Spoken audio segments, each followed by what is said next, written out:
So there was a question that was asked in the last live stream, which was, Rob, when do you stop dollar cost averaging or DCAing Bitcoin, crypto, and digital assets? And I thought it was a good enough question to actually answer this with a complete video. So to make this as simple as possible, there's really 2 points when I'm going to stop DCAing. And those are and or, which of course the key risk of the factors of 0.85 is when I'm going to stop dollar cost averaging, and or when the pi cycle top, which is the 350-day moving average times 2, overruns with the 111-day moving average, which has been pretty accurate the last 3 blow-off tops. And when those 2 things happen, and or, I will stop DCAing. So that's essentially it in a nutshell. But if you want to go further, let's break it down. I mean, I think there's a lot of different indicators you can use actually. So like I use this is what I use, like this risk level for Bitcoin. I think there's a lot of different indicators you can use actually. So like I use this is what I use, like this risk level for Bitcoin. And basically the idea is I take some profits as it goes up, and I buy when it's down here. So the last time I bought Bitcoin was late 2022. Did not buy any altcoins. It is what it is. But he admits it, gentlemen, ladies and gentlemen, admit it. Excellent. Yeah, well, I mean, it goes sort of the idea of like, how do I mean, it's hard to sell something I don't have, right? But I did buy Bitcoin, and I do have. I think there's some case to be made that like no matter what happens, like it's okay to hold like a certain percent in Bitcoin, right? So like you have your hodl stack, and then your stack that you actually are willing to part with at certain times in the attempts to try to time some of these bubbles. But yeah, so what I do is I buy it below 0.4 risk. So when it's below here, I will DCA into Bitcoin. Let me see. Okay. Yeah, so when it's below here, this 0.4 risk level, I will DCA into Bitcoin. And then between 0.4 to 0.6, I don't do a thing. I just come on here and talk about crypto with you guys. I don't sell it. I'm not buying it. I'm just happy no matter what. And the idea is to not stress so much about what way it actually goes, but to say, hey, if it goes back down here to 0.4 risk, that means I will buy some. But if it goes up here, then that means I will sell some. And so what I do is when it gets into the 0.6 risk band and up, that's where I'm open to at least taking some profits. And I mean, it's hard to know exactly the extent that the bubble will go. Like over here, there's several instances where we went to the to the highest risk band, like the 0.9 to 1 risk band. But there's also cases where we topped out in the 0.8 to 0.9 risk band, or like 2019, we topped out in the 0.6 to 0.7 risk band, right? So the problem is that until we go forward from here, a few years, we don't know without the benefit of hindsight where it's going to top out. And so what I do is I use, it's called dynamic DCA. So yeah, Ben lays it out. It's all about risk levels. For me, there's a little bit more, the pi cycle top, well, multiple MVRVZ scores, but it really does break it down to the basics, and it makes it a lot simpler. So what he was talking about, of course, this is historic risk level, which you can find on his website, link in the description. But what he's talking about per se is the time spent in risk bands. Again, he says anything below 0.4 right here, he will accumulate. And of course, we take a look at this. This is just time that it's been on these price ranges, which the lower the price goes, the less risk you take. And of course, when you get this 0.0, 0.1, or 0.1 to 0.2, this is when you really want to think about backing up the truck. And he's going here and just saying, well, at this point, I'm not doing anything. From 0.4 to 0.6, these 2 parts, I'm not doing anything. I bought over here. I stopped doing anything here. I just kind of sit around, show up on NFA Live, and then I start to consider about selling here, here, here, and here, which makes a lot of sense. And if we actually color code that, Ben did a pretty good job. Let's be honest. So if we're taking a look at 0.4 and below of when he was accumulating, look at this time. Well, he wasn't around that time, but let's just say you were around this time. You were accumulating. The price was $13, $9, $6. Pretty good back then. But let's make it reasonable and come over here. 2016. You were accumulating here at $500, 572, 570, and you had from all the way in 2016 from January to essentially March. That's pretty good. And then just kind of sit back and just think about selling around here. Now you go through 2017, and now you start in 2018. This is below 8,000 and you're buying at 8,000, you're buying at 6,000, you're buying at 5,000, at 4,000. And this is looking pretty good.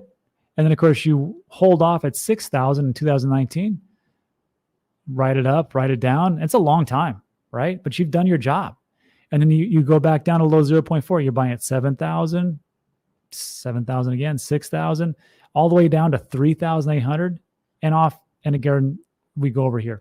So that's just looking at for when you are actually buying and stopping your dollar cost averaging in that regard. So for me, he was also talking about that dynamic DCAing. So to make this very simple, what he was saying was like, as we go lower in the risk bands, and this is of course my example, he's talking about around this 0.3 to 0.4, he would be increasing his buys. So look at this. So let's just say for my example at 0.7, 0.8, I'm going to buy $50 a week because I don't really want to start selling until 0.85. That's my factor. And we go to $60 a week because there's less risk because the price is depreciating or going down. $70 a week, and then whatever you want it to do. So again, what Ben is saying is like for dynamic DCAing, this is what he did. Like in 2020, when the risk level was 0.4, which he wasn't buying at that point. But when it gets to like 0.3, whatever the initial was, he's going to buy 2x. And then in March 13th of 2020, when it went to the risk level of 0.13, he put 4 times the amount that he would usually put in because it's dynamic DCAing. Now, as you go the other way, of course, you start to sell. And that would look something like this. So for me, I took a look at this in an interesting way. If we just take out all of the different risk levels from 0.59 essentially and below, these are the times you're thinking about selling. What can you see here? We're talking about tops. We're talking about tops in 2017, in 2013, even a little bit of profits here in 2019, looking pretty good. And then in 2020 to 2021. And that, of course, can be whatever you think it will actually do. But the question itself was, when do I stop DCAing? And we've already talked about that. 0.85 and below. And of course, when the Pi cycle top hits, that's it for me. I think that'll be the time to actually get out. Now, here's an exit strategy. Again, you can find this on into the Cryptoverse under the tools, and it'll say exit strategies, and go from there. So you got 2 options here. You can use the current price of Bitcoin, which is 51,435, or you can use the projected price. I like doing this one because when I'm taking a look at it, projected price, I can go over here to the dashboard and just take a look at the risk levels and kind of look in the future. Now, I'm not a big believer in the price predictions, but if we're going at risk levels, a 1, which is super duper risky, that means that would put Bitcoin at 112,000. But for where I want to sell at 0.85, that's 85,736. So if we come back here to exit strategies, use projected, 113,000. That's for 1 Bitcoin. That's the one we just took a look at. And if we want to go for the risk bands for beginning, middle, or top, the beginning of the risk band will be 0.8. The middle will be 0.85. And of course, the top would be like 0.89. I'm just going to go for the middle. And I don't want to start selling until 0.85. So Ben labels this the YOLO. That means that 33%, I would think about selling 33% of my stack and 67% of my stack. Now, me personally, I would probably want to sell a little bit more at the 85 level than opposed to the 95 level. And the reason is because you never know what's actually going to happen. So when I'm going to do that. And also one thing I like to make clear, which is this: I'm not here to sell all my Bitcoin. It'll be 80% of my Bitcoin. So roughly if I have, let's say I have 10 Bitcoin, then that means I'm going to sell 8 and I'm going to hold on for 2 for my hodl bag, because you never know. Bitcoin could become the reserve currency of the world and rocket up to $1 million per Bitcoin. I would feel kind of foolish if I sold at, $100,000 and now I'm like, where did all my Bitcoin go? So again, for me, that's when I would sell. And then lastly, the question comes into, well, what about altcoins and things like that as far as selling and stopping the DCA pattern? It's the same thing as far as like risk levels. We can take a look at that, which are on the site. But, you also want to take a look at this. Like this is, because I was always under the assumption that altcoins would rally after Bitcoin, and that would be the time to get out. But if we take a look at the all-time highs for Bitcoin, it was around 15th, 16th of December 2017, and the previous bull run. And then we're taking a look at Ethereum. But Ethereum didn't top out until like roughly a month later, 14th of January 2018. Then I take a look over here, and Ethereum actually topped out around the same time as Bitcoin, around 9th November, 11th November 2021. And if we actually scroll down and take a look at Binance Coin, we can see that, yeah, it was the same thing. 7th November 21, 650. That was the all-time high for that cycle. Now, if we go down, let's take a look at Solana and see it topped out at when? Yeah, around the same time, 5th, 6th, 7th of November 2021. So again, as far as like all-time highs and selling and all those things, it gets tricky.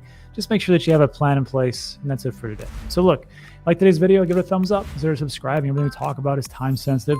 That's it for this video. Thanks so much for stopping by. I appreciate you. I'll see you on the next one.